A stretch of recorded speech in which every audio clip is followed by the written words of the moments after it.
Dad, I took that idiot's bank card, and there's no money on it. I embarrassed myself in front of the whole store. My sister screamed into the phone. My brother rushed home immediately and burst into my apartment. What is wrong with you? Are you not afraid of anyone anymore? He took one step inside, then froze. My name is Sloan Mercer. I'm 28. And if you think you know how this ends, stay tuned. Have you ever felt the exact moment fear leaves your body and something colder, clearer takes its place? He stopped because the living room didn't look like ours anymore. The TV displayed a paused video of my sister at the boutique checkout trying my card. On the coffee table, printed bank statements, a notarized affidavit, and a bright yellow notice from the county court. Temporary protective order, hearing scheduled. By the door, a locksmith tightened the last screw on a brand new deadbolt while our building's security supervisor logged serial numbers of the keys. Hi, I said evenly. Before you ask, that idiot's bank card you stole was a merchant-restricted decoy with a $0 limit. The real accounts moved weeks ago. He stared at the screen, then at the folder in my hand. You recorded us? Backups of threats, demands, and the part where Mom said I'd kneel for grocery money. I nodded toward the mic on the shelf. Admissible. His jaw worked, searching for a script that used to scare me. It didn't. My phone buzzed on speaker. Fraud Department, Ms. Mercer, confirming your request. Attempted use of the decoy card triggered a security flag. Associated devices are locked out. We'll forward the incident packet to your attorney. Thank you, I said. I looked back at my brother. You came to yell. I came prepared. He pointed at the court notice with a shaky finger. You're seriously taking this to a judge? I smiled, small and tired. No. A judge is already taking it. Behind him, the locksmith clicked the new lock, handed me 2 engraved keys, and the security supervisor collected my brother's access fob from his trembling hand. Effective now, she said gently, you're no longer authorized on this unit. My brother swallowed hard. Outside in the hallway, Mom's ringtone started to ring, and ring, and ring. He backed into the hallway like the building suddenly tilted. Mom was still yelling on speaker. Put her on the phone. She thinks we're scared? We made her. She'll crawl back. He didn't even answer her. He just stared at me. Really stared.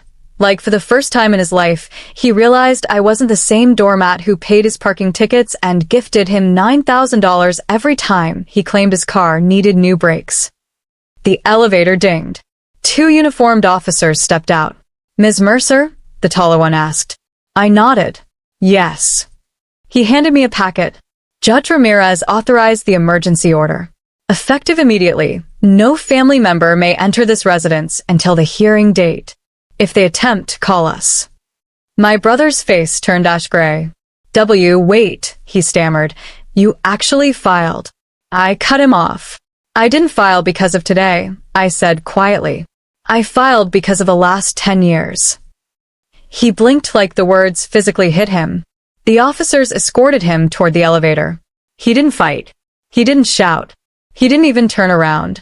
When the doors closed, the silence in the hallway felt brand new, like the start of a season with clean air.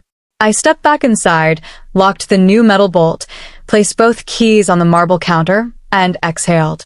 My apartment, my space, finally felt like it belonged to me. Not an extension of their entitlement. Not a family bank branch. Not a storage room for other people's emergencies. I made tea, kicked off my shoes, and opened my laptop to finish work. Because while they were busy trying to control me, I was busy building the kind of career that pays for freedom.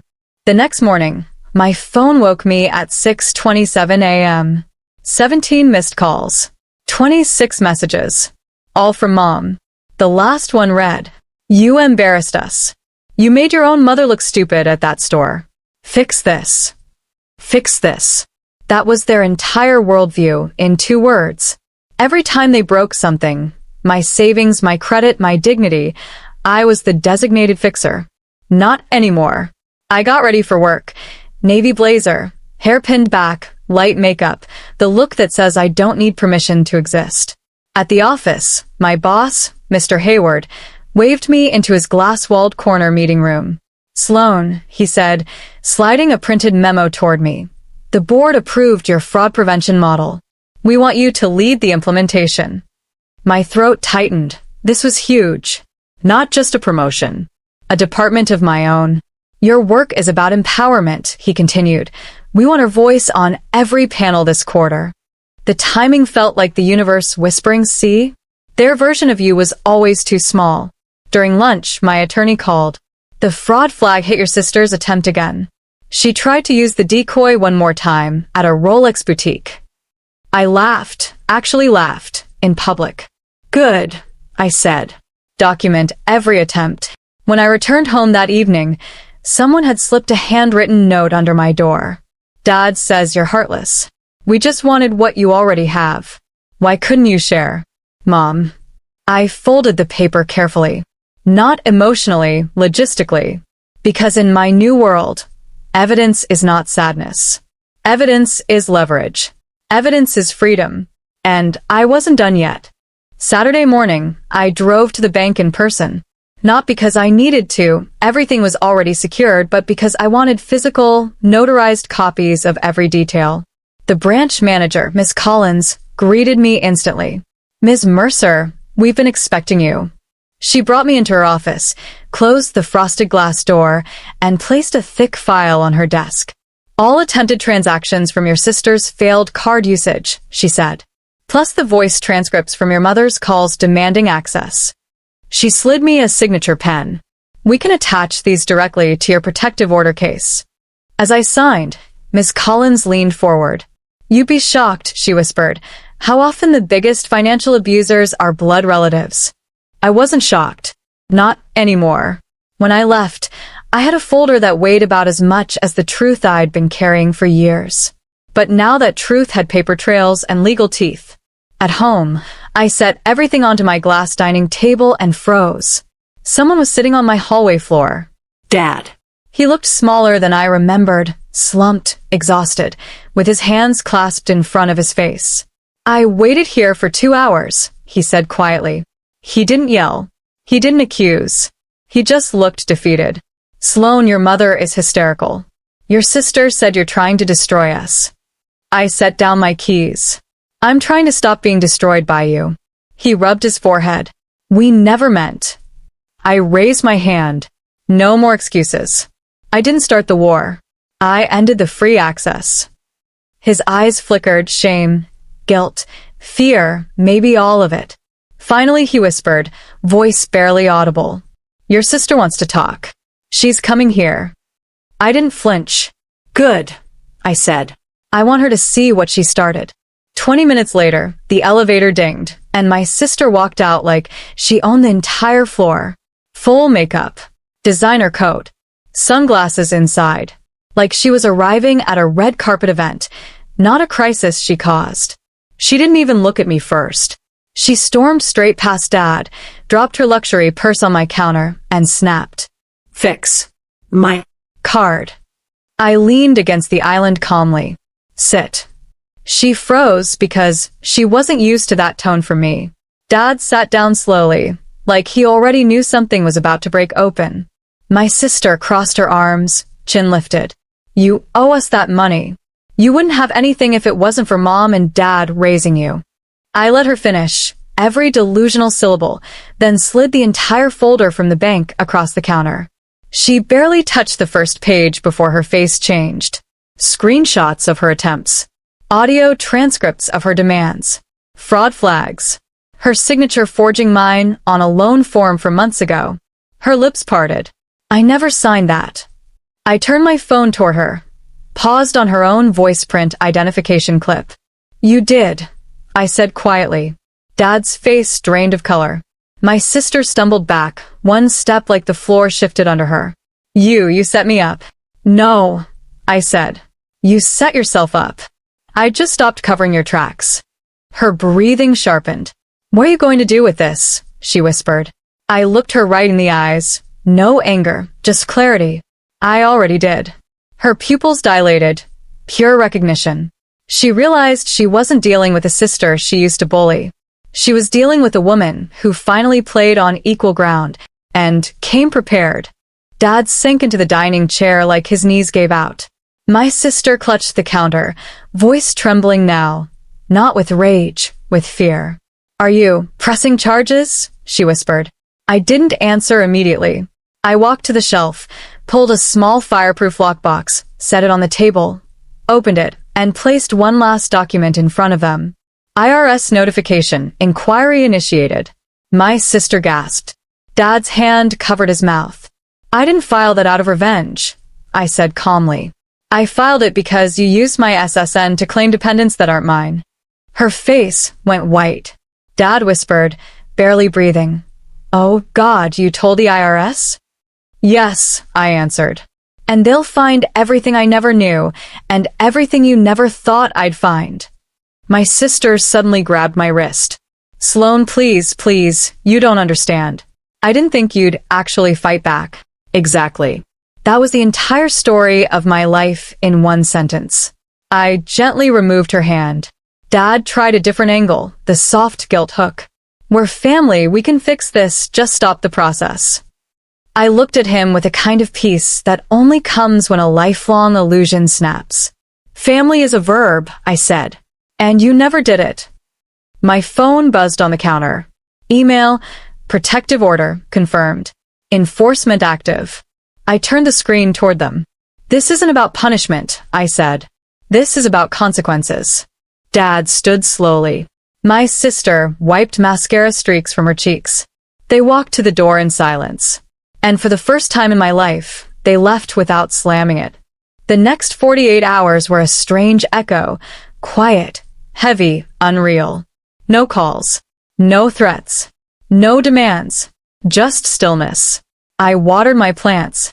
I meal prepped. I went to work.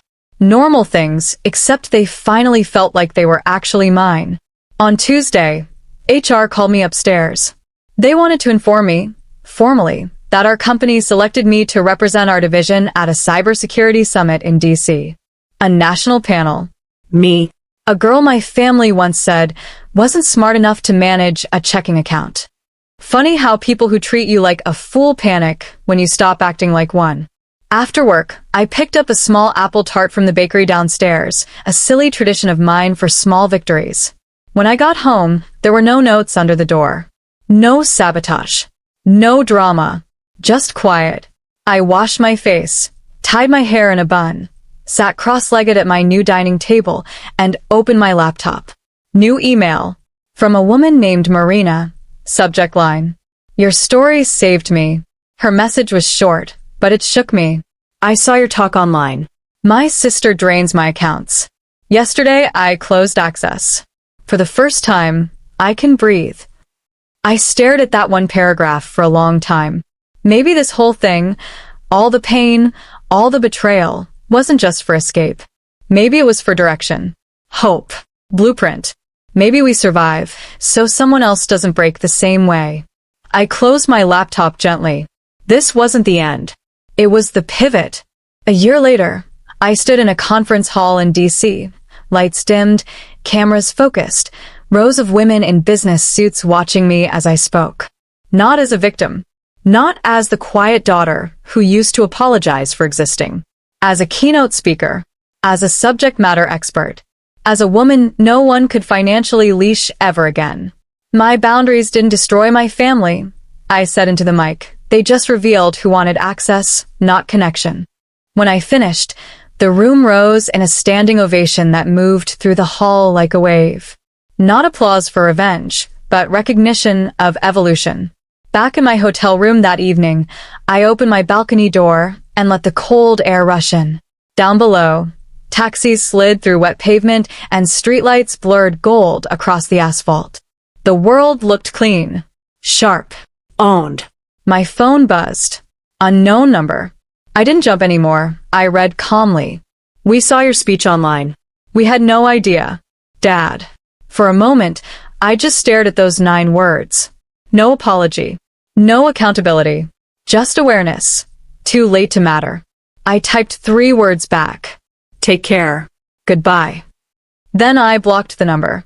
I closed the curtains, brewed chamomile tea, and settled cross-legged on the hotel bed with my laptop open, reviewing applications for the new program I'd built. Secure banking for estranged women. I approved 3 new applicants before midnight. 3 women would wake up tomorrow with access protections my mother tried to rip from me.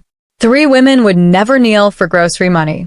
3 women would never hand their paychecks to someone who used family as a leash. I set my mug on the nightstand, closed my laptop, and looked out into the dark city. I wasn't running from anything anymore. I was building. For myself. For others. For every woman who learned, the hard way, that blood doesn't guarantee safety.